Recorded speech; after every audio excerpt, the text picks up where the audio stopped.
अस्सलामुअलैकुम रीडर्स, मैं माला शाह। उम्मीद करती हूँ आप सब लोग खैरियत से होंगे। दिल तेरा दीदार मांगता है कि एपिसोड 1 और 2 कल आई थी। आई एक्सपेक्ट कि आप लोगों को मेरा नावल पसंद आ रहा होगा। काइंडली वीडियो को लाइक ज़रूर किया करें और अपने प्यारे प्यारे से कमेंट्स ज़रूर शेयर किया करें। जो आप नावल पढ़ के आपको लगता है कि नावल अच्छा है, अगर थोड़ा सा लगता है कि ये बुरा है या ऐसा कुछ, तो कमेंट ज़रूर किया करें ताकि हमें पता चल सके कि कहाँ हमारी गलती आ रही है। और अगर आप अच्छे अच्छे कमेंट्स करते हैं तो हर राइटर की हौसला अफजाई होती है। तो काइंडली कमेंट किया करें, वीडियो को लाइक किया करें और मस्ट चैनल को दिया ज़ारा नॉवेल्स को ज़रूर सब्सक्राइब करें। और ये आप लोगों की तरफ से एक सपोर्ट होती है जो राइटर को मिलती है, तो फिर उसका दिल भी करता है कि यार बंदा और नावल लिखे। तो खैर, नावल को स्टार्ट करते हैं। दिल तेरा दीदार मांगता है बाय माला शाह, एपिसोड 3। बाबा साईं, मैं रिमशा सिकंदर शाह से शादी करना चाहता हूँ। आर्यान शाह मुकद्दर शाह के कमरे में मौजूद था। वो तबरेज़ शाह की शादी निशा से करवाना चाहते थे, इसलिए उन्होंने तबरेज़ को बुलाया था और आर्यान शाह तो खुद ही तशरीफ़ लाए थे। तुमसे किसी ने पूछा है? मुकद्दर शाह बुक को साइड पे रखते अपना चश्मा उतार कर बोले थे। नहीं, मैं खुद बता रहा हूँ। अब आप इस उम्र में मुझसे कुछ पूछते या इजाज़त लेते अच्छे थोड़ी लगेंगे। आर्यान शाह बिल्कुल संजीदा लहजे में कहता साइड पे रखी कुर्सी घसीट कर उस पर बैठ गया। आर्यान, तुम चुप रहो, अभी तुम्हारे भाई की शादी करने की उम्र है। तहमीना शाह मुकद्दर शाह को गुस्से में आते देख खुद ही मामले संभालने लगी थी। अस्तगफार करें अम्मा साईं, मेरी उम्र के मर्दों की शादियां हो चुकी हैं और अल्हम्दुलिल्लाह बच्चे भी हैं। मेरी शादी जल्दी करवाएं ताकि मैं आपके पोते पोतियों का इंतज़ाम करूं। आर्यान शाह डिठाई से कहता हल्का सा मुस्कुराया था। तबरेज़ शाह भी अपनी हंसी को छुपाने की कोशिश कर रहा था। निकल जाओ आर्यान मेरे कमरे से, मुकद्दर शाह गुस्से से बोले थे। ऐसे कैसे निकल जाऊँ? भला अब अगर कोई दुकान पे जाता है तो दुकानदार से चीज़ लेकर ही जाता है, खाली हाथ थोड़ी जाता है। आर्यान शाह मज़ाहिया सा बोला था। देख रही हैं आप तहमीना बेगम, आपका बेटा मुझे दुकानदार कह रहा है। मुकद्दर शाह तहमीना शाह को देखते बोले थे। तहमीना बेगम भी अफसोस से सर झुका गई थी। अरे नहीं बाबा साईं, मैं कब आपको दुकानदार बोला? अरे आप तो जालिम मिजाज है, आप तो जालिम समाज हैं जो मेरी शादी नहीं करवा रहे। माजरत, पढ़ने में मिस्टेक हुई थोड़ी सी। आर्यान शाह कहता कुर्सी से उठ खड़ा हुआ। अपने बाप को जालिम समाज बोल रहे हो? शर्म बेच दी है क्या? मुकद्दर शाह गुस्से से बोले थे। तहमीना बेगम ने पानी के गिलास भर कर उन्हें पकड़ाया था। बाबा सही मजाक कर रहा हूँ यार, सीरियस ना हुआ करें। लेकिन अब मेरी शादी का भी सोचें। कुछ भी था, आर्यान शाह हार मानने वाला नहीं था। तबरेज़, तुम्हारी शादी हम निशा से करना चाहते हैं, तुम्हें कोई एतराज़ तो नहीं? मुकद्दर शाह आर्यान की बातों को नज़रअंदाज करते तबरेज़ शाह की तरफ मुतवज्जा हुए। उसके तो वहमो गुमान में भी ना तो उसके बाबा सही उसकी शादी निशा से करवाना चाहते हैं। वो कहीं से भी तबरेज़ के मुकाबले की ना थी। तबरेज़ काफ़ी स्मार्ट था, चौड़ा सीना, 6 फुट से निकलता कद। वो एक वजीह मर्द था। क्या हुआ तबरेज़? तबरेज़ शाह की खामोशी, तहमीना शाह और मुकद्दर शाह तीनों ही ठटके थे। कुछ नहीं बाबा सही, मुझे कुछ वक्त चाहिए, तबरेज़ कहता मुकद्दर शाह के कमरे से बाहर निकल गया था। और तुम भूल जाओ, कोई शादी वादी नहीं होगी तुम्हारी रिमशा से, वो बहुत छोटी है तुमसे। मुकद्दर शाह आर्यान को देखते गुस्से से बोले थे, मानो तबरेज़ का गुस्सा वो ऐसे निकाल रहे थे। आर्यान एक नज़र अपनी माँ को देखता तेज़ तेज़ कदम उठाता बाहर निकल गया। आपको ऐसा नहीं करना चाहिए था, आप जानते हैं ना वो रिमशा को कितना पसंद करता है, बल्कि बचपन से करता है। तहमीना बेगम को आर्यान का यूं खामोशी से जाना दिल डुबा गया था। वो खिड़की में खड़ा सिगरेट का धुआं मुंह से निकालता मुस्कुरा रहा था।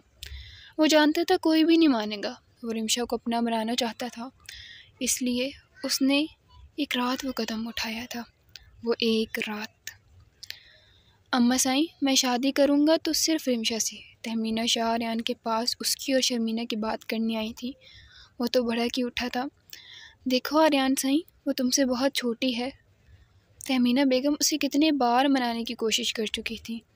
अम्मा साईं, अभी मुझे अकेला छोड़ने। आर्यन शाह का गुस्सा किसी सूरत कम नहीं हो रहा था। वो नहीं चाहता था कि वो अपनी अम्मा साईं से तेज़ लहजे में बात करे, इसलिए उन्हें वहाँ से जाने का कहता खुद अपने कमरे से निकलता हवेली से निकल गया। क्या हुआ आर्यन? दावर जो नींद में था बार बार फ़ोन बजने से तंग होता उसे बंद करने के लिए मोबाइल पकड़ा, मगर आर्यन का नंबर देखते उसकी नींद उड़न छू हुई थी। मैं तुम्हें लोकेशन भेज रहा हूँ, काजी को लेकर पहुँचो। आर्यन कहता कॉल काट गया। ये क्या करने चला है? उफ, मुझे ये लड़का पागल कर देगा। दावर बड़बड़ाता कंबल को साइड पे करता उठ गया था। पैरों में शूज़ पहनता, हुड्डी को पहनता, शॉल को अपने कंधों पे डाल वो बिल्कुल तैयार था। उसे रात को ऑर्डर ऐसे मिला था जैसे आर्यन शाह कर्नल हो और दावर सिपाही। रिमशाह जो कि मज़े की नींद में थी, खुद को हवा में महसूस करती उसकी आंखें खुल गई। हाय, मुझे ऐसा क्यों लग रहा है जैसे मैं परियों की तरह हवा में उड़ रही हूँ। रिमशाह आंखें बंद किए बड़बड़ा रही थी और आर्यन शाह उसकी बड़बड़ाहट सुनता मुस्कुरा रहा था। और रात 2 बजे रिमशाह के कमरे में आया था।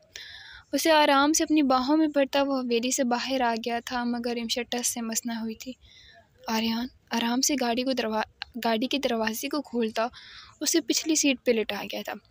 खुद ड्राइविंग सीट संभालते गाड़ी को आराम से स्टार्ट करने लगा। गाड़ी स्टार्ट होती पल में अंधेरे में कहीं गायब हुई थी। रिमशाह सिकंदर शाह, उठो, अभी हमारा निकाह है। आर्यन शाह गाड़ी को अपनी मखसूस जगह पर रुकता पिछली सीट की तरफ आया था। रिमशाह, उठ जाओ। आर्यन शाह कदरे फासले पे खड़ा था। रिमशाह को बोला था जो नींद में थी, अदा साईं आप। रिमशाह तेज़ी से उठी थी, इस वजह से उसका सर गाड़ी के छत से टकराया था। अम्मा। रिमशाह आंखों में नमी लिए अपना सर सहलाने लगी थी। कुछ नहीं हुआ। आर्यन रिमशाह का सर मसलता उससे दूर हुआ। रिमशाह तो झेंप सी गई थी। आओ अंदर, ये रही तुम्हारी शॉल। आर्यन शाह अपनी शॉल उतारता पहली बार रिमशाह को पकड़ा गया था, दूसरी बार हवेली में दी थी। वो जो फर्स्ट एपिसोड में सीन आया था वो सेकंड टाइम था। निकाह इनका पहले हो चुका है, ठीक है। ये मैं कैसे? रिमशाह शॉल को देखती बोली थी। अब तुम ही इसे पहनोगी, ये मेरी शॉल है, उतरी हुई ना देखूं। आर्यन दबा दबा गुस्सा भी हुआ था। पहनो इसे और अंदर चलो, निकाह है हमारा, और ख़बरदार इनकार किया तो। आर्यन रिमशाह को देखता उसे कुछ बोलने से पहले ही चुप करवा गया था। रिमशाह सिकंदर शाह वल सिकंदर शाह, आपका निकाह आर्यन मुकद्दर शाह वल मुकद्दर शाह से बहक महर 10 लाख रुपए सिक्का रायजुल वक्त किया जाता है, क्या आपको कबूल है? रिमशाह सर पे लाल चुनरी का दुपट्टा ओढ़े चादर से अपना वजूद छुपाए आर्यन से कुछ फासले पे बैठी अपनी नींद के झोंकों में थी। रिमशाह सिकंदर, जवाब दो। आर्यन शाह ने रिमशाह को जवाब न देता देख अब हल्का सा पुकारा था। आर्यन की आवाज़ गंभीर और सर्द थी। रिमशाह फ़ौरन ही अपनी नींद से बाहर आई थी। जी। रिमशाह ने अपनी चादर को मजबूती से पकड़ते आर्यन को देखते जवाब दिया था। बोलो, कबूल है? आर्यन अपने होठों को सख्ती से एक दूसरे में पेवस्त करता दुरुस्त लहजे में बोला था। कबूल है। रिमशाह कुछ सोचे समझे बगैर ही बोल गई थी। वो बचपन से ही ऐसी थी, कुछ भी सोचे समझे बगैर आर्यन शाह की बातों की पैरवी करने वाली। और आज तो वो अपना वजूद ही उस शख्स के नाम कर गई थी। क्या आपको ये निकाह कबूल है? मौलवी ने ये कलमा 3 बार दोहराया और यही अजाब व कबूल के मराहिल आर्यन शाह से भी हुए थे। वो रिमशाह सिकंदर शाह से रिमशाह आर्यन शाह बन गई, मगर बेचारी अपनी नींद की जुदाई हुई। निकाह होते ही वही सोफे पे सो गई। सब दुआ करते आर्यन शाह को गले मिलता वहाँ से रवाना हुए थे। अब सिर्फ उस जगह आर्यन शाह था और उसकी रिमशाह आर्यन शाह। आर्यन शाह रिमशाह को सोते हुए देखने लगा। गर्दन सोफे की थोड़ी ऊंचाई पे टिकी थी, वो खुद में सिमटी हुई लेटी थी। आर्यन यकटुक बांधे अपने दोनों हाथों को आपस में पेवस्त किए अपने ठोड़ी के नीचे टिकाता उसे देखने लगा। हाल ये उस रात का मंजर था जिसमें निकाह किया था आर्यन ने, और अब हाल चल रहा है। आर्यन शाह किन सोचों में गुम हो? तबरेज़ शाह आर्यन के कमरे में उससे मशवरा करने आया था, मगर उसे किसी सोच में महूद एक सवाल करता कमरे का बल्ब ऑन कर गया। रोशनी से कुछ लम्हों के लिए आर्यन शाह की आंखें चंधियाई थीं, मगर वो जल्द ही खुद को कंपोज करता तबरेज़ शाह की तरफ मुतवज्जा हुआ था। अदा साईं, खैरियत? तबरेज़ को देख आर्यन अपने जलता सिगरेट नीचे फेंकता उस पर पैर रख गया था। खैरियत ही तो नहीं है यार, तबरेज़ शाह अफसोस से कहता। खिड़की के पास बड़ी चेयर को खींचता उस पर बैठ गया। क्या मतलब? आर्यन भी उसके करीब कुर्सी को घसीटता अपनी मगरूर अंदाज में उस पर बैठा था। मतलब ये कि जो कारनामा तुमने सर अंजाम दिया है उसका क्या होगा? और अगर बाबा सिंह को पता चल गया तो क्या तुम वाकई में अपनी ज़मीन सुमरा को दे दोगी? अगर सच में हमारे लोगों ने ऐसा कुछ नहीं किया दसाई। आर्यन तबरेज़ की बात को बीच में काटता हुआ बोला था। तुम इतने यकीन से कैसे कह सकते हो? तबरेज़ शाह समझने से कासिर था। अदसाई, मुझे अपने लोगों पर पूरा भरोसा है। जिन्होंने आज तक हमारे बाप दादा का भरोसा नहीं तोड़ा वो हमारा भरोसा क्या तोड़ेंगे? मैं जानता हूँ आप यकीन नहीं करेंगे, लेकिन ये काम जिसका है वो मेरे और दावर के कब्ज़े में है। अच्छा, अब मैं निकलता हूँ। आर्यन मज़ीद तबरेज़ शाह की कोई बात सुने बगैर कमरे से निकल गया और पीछे तबरेज़ शाह को शशोपंज में मुब्तला कर गया। यह लड़का भी ना। तबरेज़ अपने सर को अफसोस से झटकता उठकर आर्यन के कमरे का दरवाज़ा लॉक करता बाहर निकल गया। मुकद्दर शाह पीछे की तरफ हाथ की रात के 12 बजे हवेली में टहल रहे थे। तबरेज़ शाह, आर्यन शाह कहाँ है? तबरेज़ शाह को हवेली में अकेला दाखिल होता देख मुकद्दर शाह ने अपने इश्तियाल पे काबू पाते सवाल किया था। वो बाबा सही, वो अकेला कहीं निकला है? हमें मालूम नहीं। तबरेज़ शाह मुकद्दर शाह से नज़रें चुराता बोला था। वो भी अपने बेटों की हर आदत से वाकिफ़ थे कि जब भी उनके बेटे झूठ बोलते तब वो अपने बाप से नज़रें चुरा लेते थे। एक सरदार होकर झूठ बोलते हो? शर्म नहीं आती तबरेज़ शाह? मुकद्दर शाह गला खंगारते थोड़ा रौब से बोले थे। माजरत बाबा सही, मगर आर्यन शाह ने बताने से मना किया है। तबरेज़ शाह एक सरदार अपने बाप के आगे नज़रें झुकाए खड़ा था जैसे वही कोई मुजरिम हो, और यहाँ होते हमारे आर्यन शाह तो आंखों में आंखें डालकर बात करने के कायल थे। तबरेज़ शाह अफसरदगी से बोले थे, पता नहीं इस लड़के का क्या बनेगा, हर वक्त अपनी मनमानी करता है। मुकद्दर शाह नहायत अफसोस से बोले थे, बाबा साईं, अभी उसे इतनी समझ नहीं, वो जज्बाती है थोड़ा। तबरेज़ शाह हमेशा की तरफ अपने भाई की वकालत कर रहा था। आज आ लेने तुम्हारे नासमझ भाई को, खबर लेता हूँ मैं उसकी। इतना बड़ा हो गया कि ज़मीनें दुश्मनों को देने की बात कर रहा है। मुकद्दर शाह सख्त गुस्से में थे। कुछ भी था, बात इतनी छोटी तो हरगिज़ न थी कि उसे नज़रअंदाज किया जाता। बाबा साईं, वो तबरेज़ शाह अब भी आर्यन शाह को बचाना चाहता था। बस तबरेज़ शाह, एक भी लफ्ज़ नहीं, जाओ जाकर कमरे में आराम करो। मुकद्दर शाह कहते अपने कमरे की तरफ चले गए। तबरेज़ शाह भी सीढ़ियाँ चढ़ता अपने कमरे में चला गया था। अब तो सब सो गए होंगे ना, क्या मैं नीचे जाऊँ? वो बेड पे बैठी ताना बाना बुन रही थी। नहीं नहीं, अगर किसी ने मुझे उस वक्त किचन में देख लिया तो? रिमशा सिकंदर शाह, क्यों मरने का प्रोग्राम है? हाँ तो क्या हुआ, मैं जाऊँगी और बस 3 गिलास जूस पीकर वापस आ जाऊँगी। नहीं, अगर अम्मा सही ने देख लिया तो? वो तो थोड़ा सा भी नहीं देंगी। सब कुछ छोड़ रिमशा सिकंदर शाह, अपने मन की कर, दिल से आवाज़ आई थी। वो भी दिल की बात पे आमीन कहती, अपना दुपट्टा खुद पे ओढ़ती। आर्यन शाह की बेइज्जती का कमाल था। आराम से दरवाज़ा खोलकर आहिस्ता आहिस्ता सीढ़ियाँ उतरने लगी थी। किचन की लाइट शायद पहले से ही ऑन थी। ये क्या, कहीं अम्मा सही जाग तो नहीं रही? रिमशा सिकंदर, तू भी ना बहुत बेसब्री है। रिमशा अपने सर पे चपट लगाती वापस सीढ़ियों की तरफ बढ़ने लगी। इतने में किचन से फ्रिज खोलने की आवाज़ आई थी। ये क्या, अम्मा सही भी स्ट्रॉबेरी जूस पीने आई हैं? वो अपने बढ़ते कदमों को रोक कर वापस किचन की जाने पाई थी। कोई शॉल लपेटे फ्रिज में झुका था। हैं, अम्मा सही तो मर्दों वाली शॉल नहीं पहनती, क्या कोई चोर तो नहीं आ गया? हाय मेरे स्ट्रॉबेरी शेक। रिमशा सिकंदर शाह को डर था तो उसके जूस का। ओए चोर, खबरदार मेरा जूस पिए तो। रिमशा प्लास्टिक का एप्पल जो कि डाइनिंग टेबल पे शोपीस था उसे हथियार की तरह थामती उस वजूद को पुकार बैठी थी। आर्यन शाह जो कि अभी बाहर से आया था किचन में पानी पीने आया था। अपने पीछे रिमशा सिकंदर शाह की आवाज़ सुनकर उसके मूँछों तले अनाबी होंठ मुस्कुराए थे। उसे उस वक्त सबसे ज़्यादा रिमशा सिकंदर शाह की तलब थी। उसकी दिल की दुआ कबूल हुई थी। वो पीछे मुड़ा, मुस्कुराते होंठ, मुस्कुराता चेहरा बिल्कुल संजीदा करके। तुम्हें मैं चोर नज़र आता हूँ? आर्यन शाह रिमशा सिकंदर शाह के करीब होता पूछने लगा था। रिमशा सिकंदर शाह की सांसें तो पहले ही हवा हुई थी। आर्यन शाह को देखकर ऊपर से उसका गुस्सा, वो मासूम तो कांपने ही शुरू हो गई थी। नहीं अदा सही, वो भी कुछ कहती ही आर्यन शाह उसके नर्म होठों पे अपना हाथ रखकर उसे चुप करवा गया था। शिश।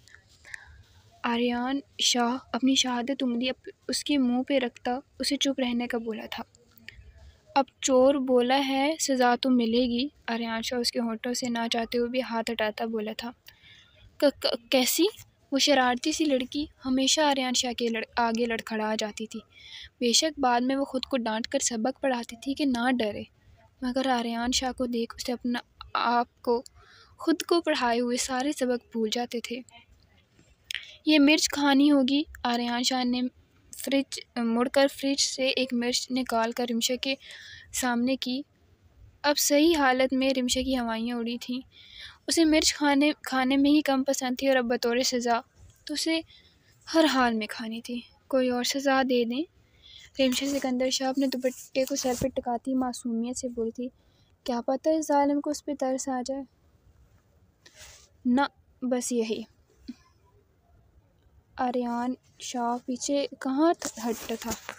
जिज्जी, रिमशा भी मरती क्या न करती। हरी मिर्च को पकड़ लिया। अभी थोड़ी सी खाई थी, आंखों से आंसू बहने लगे। खांस खांस के बुरा हाल हो गया। पूरी खाओ। रिमशा को आधी मिर्च रखता देख आर्यन शाह बोला था। वो दोनों हाथ सीने पे बांधे रिमशा को देख रहा था। प्लीज़, वो अपने आंसू साफ करते मुश्किल ही बोल पाई थी। पूरी खाओ वरना एक और। आर्यन शाह से कहता फ्रिज से स्ट्रॉबेरी शेक निकाल कर गिलास में डाल गया। गिलास में डालने के बाद आधी बोतल आर्यन शाह खुद ही पी गया था। रिमशा हौकों की तरह उसे देख रही थी, पर रिमशा की नज़र अब उस एक गिलास पे थी। रिमशा जल्दी जल्दी मिर्च को ख़त्म करती उस गिलास की तरफ बढ़ने लगी। आर्यन शाह वो गिलास उठाता अपने मुंह को लगा गया। रिमशा सिकंदर शाह के आंसू अब रवानी से बह रहे थे। आर्यन शाह सारा जूस खुद ही पी गया था। आप बहुत बहुत बहुत बुरे हैं। रिमशा रोती किचन से बाहर की तरफ जाने लगी थी। आर्यन उसे बाजू से पकड़ता अपनी तरफ खींच गया। खुद कुर्सी पर बैठता उसे अपनी गोद में बिठा गया था। मिर्ची लगी है? आर्यन शाह ने नर्म लहजे में पूछा था। तो रिमशा छोटे बच्चों की तरह अपना सर हाँ में लाने लगी। ठीक है, आर्यन कहता। रिमशा के लबों पे झुका था, पर वो 2 मिनट बाद ही पीछे हो गया। रिमशा की होंठों की जलन ख़त्म हो रही थी, फिर से होने लगी। रिमशा बगैर कुछ सोचे समझे आर्यन शाह की गर्दन को पकड़ते उसके होंठों पे झुक गई। अब उसके पास तो यही तरीका था अपनी जलन ख़त्म करने का।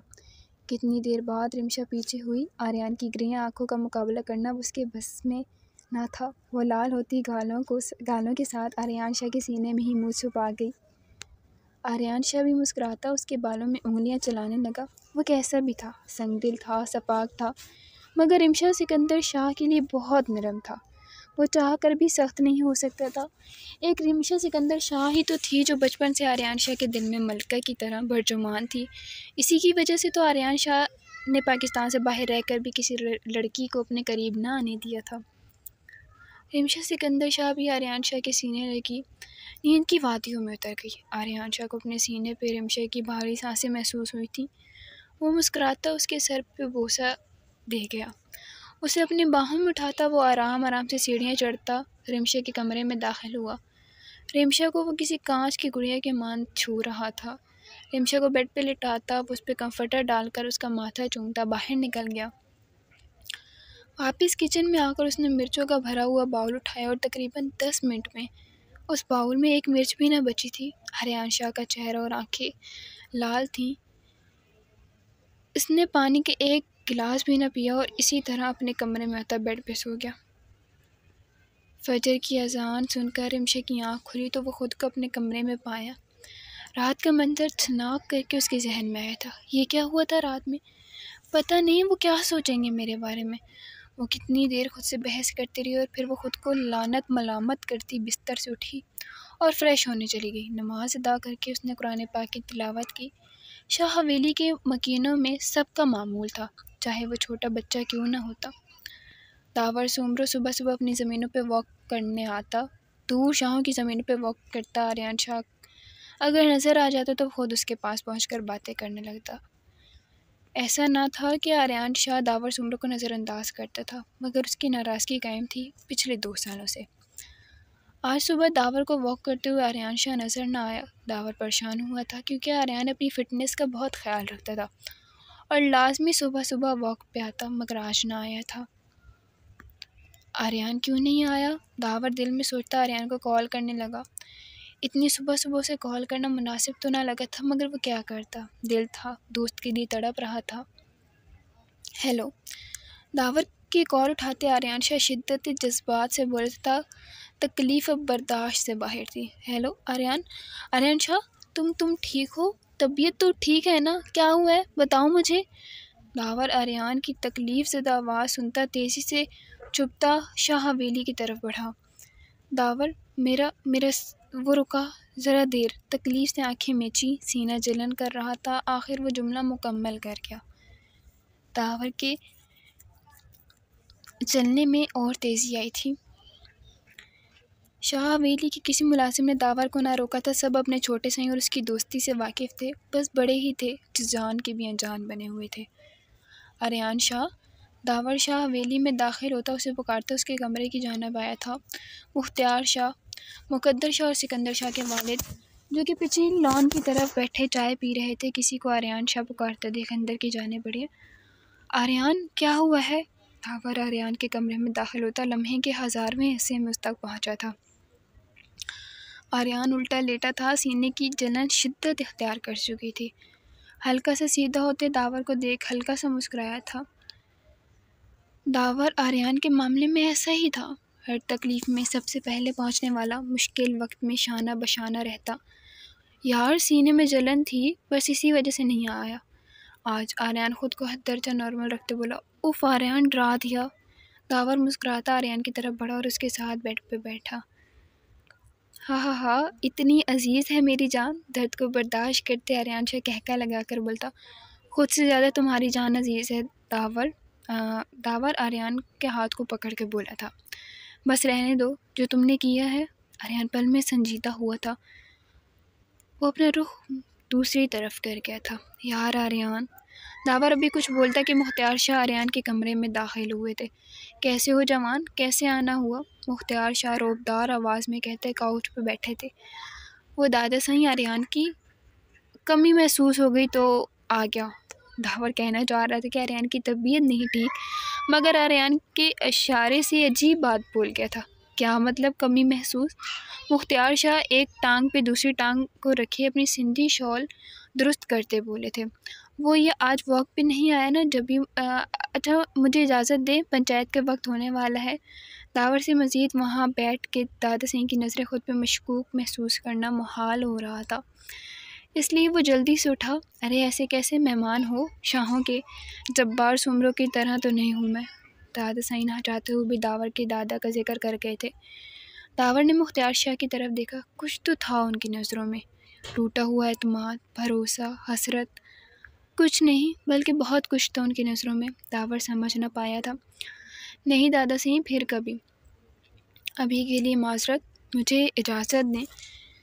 दावर खड़ा होकर मुस्कुरा कर बोला था। आर्यान शाह से जुड़ा हर रिश्ता दावर सुमरों के लिए मुअद्दब था। जवान, अब इजाज़त मांग रहे हो तो दोबारा आने का भी बता दो, वरना सुमरो तो सिर्फ इंतज़ार करवाते हैं। आखिरी बात मुख्तियार शाह बहुत आहिस्तगी से कह गए थे, मगर दावर सुन चुका था। अब उसे जुस्तजू हो रही थी, आखिर ऐसी क्या बात है जो दादा सिंह छुपा रहे हैं। इंशाअल्लाह दादा सिंह जल्द आऊँगा। दावर मुख्तियार शाह से मुसाफा करता एक नज़र आर्यान शाह को देखकर निकल गया था। आर्यान शाह, तबीयत ठीक है? मुख्तियार शाह दावर के जाते ही आर्यान से गोया हुए, जो सीधा लेटने के बजाय उल्टा सीधा हुआ लेटा था। बस थोड़ी सी जलन है मैदे में दादा सही, और अब पंचायत का वक्त हो रहा है, मैं तैयार हो जाऊँ। आर्यान शाह बेड से उठता चप्पलें पैरों में पहन खड़ा हुआ था। अच्छा ठीक है, पंचायत के बाद डॉक्टर को दिखाना। मुख्तियार शाह आर्यान शाह के कंधे को थपथपाते कमरे से निकल गए। आर्यान भी जल्दी तैयार होने के लिए निकल गया था, मगर मैदे में अब जलन के साथ साथ दर्द भी हो रहा था। सुबह बखैर। दावर वॉक से वापस आए तो सभी डाइनिंग पे बैठे उसका इंतज़ार कर रहे थे। वो सबको सलाम और सुबह बखैर कहता कुर्सी खींचकर बैठ गया। दिलावर सुमरो ने एक नज़र अपने खूबरू बेटे को देखा और फिर आंखें मेज कर गहरा सांस लिया। दावर साईं, आपने देख लिया, अब इन लोगों का बयान ही बदल चुका है। इब्तिसाम सुमरो का इशारा उन मुलाजिमों की तरफ था जो कि कल के बाद से कह रहे थे वो शाह हवेली के मुलाजिम नहीं थे जिन्होंने आग लगाई। मुझे लगता है शाह हवेली वालों ने पैसे दिए होंगे, क्योंकि इनके बेटे ने भरी पंचायत में अपनी जायदाद देने का कहा है। दानियाल सुमरो जो रात में ही लौटे थे, पंचायत के बारे में सुन के खुश हुए थे कि अब शाहों की कितनी सारी ज़मीनें उनकी होगी, मगर अपने मुलाजिमों की बात सुनकर वो उनको सख्त गुस्सा आया था। अदसाई, मुझे नहीं लगता कि ऐसा कुछ है। हमें पूरी तरह तफ्तीश करनी चाहिए। हो सकता है वो मुलाजिम शाह हवेली के ना हों। दावर दानियाल सुमरो की बात को नज़रअंदाज करता है इब्तिसाम सुमरो से बोला था। दावर का नज़रअंदाज करना दानियाल सुमरो को तैश दिला गया था, मगर वो खामोश रहे। और सबीहा दानियाल को भी दावर के उसके अब्बा साईं मास्टर सबीहा को भी दावर का उसके बाबा साईं को नज़रअंदाज करना बुरा लगा था। जब बाहर सुमरो के 3 बेटे और 1 बेटी थी जो कि शादी के कुछ अरसे बाद तलाक लेकर वापस आ गई थी। दानियाल सुमरो के 2 बच्चे थे, सबीहा और इब्तिसाम सुमरो। उनकी पहली बीवी का वफ़ात के बाद दूसरी बीवी ने ही उनके बच्चों को संभाला, मगर सबीहा को अपनी दूसरी माँ पसंद नहीं थी। वजह उसकी फुफ्फो साईं का कान भरना। दिलावर सुमरो का एक ही बेटा था, दावर सुमरो। तुरे सुमरो का एक बेटा एहतेशाम सुमरो जो कि पढ़ाई के लिए अमेरिका की ऑक्सफोर्ड यूनिवर्सिटी में था, और एक बेटी मासूम सी जमजम थी। आई होप सो कि आप लोगों को नॉवेल पसंद आया होगा। एपिसोड 3 इसकी पसंद आई होगी तो काइंडली अगेन कह रही हूँ, वीडियो को लाइक कीजिएगा, कमेंट्स कीजिएगा और चैनल को मस्ट सब्सक्राइब कीजिएगा। ख़ास तौर पे दुआ में याद रखिएगा। अल्लाह हाफिज़।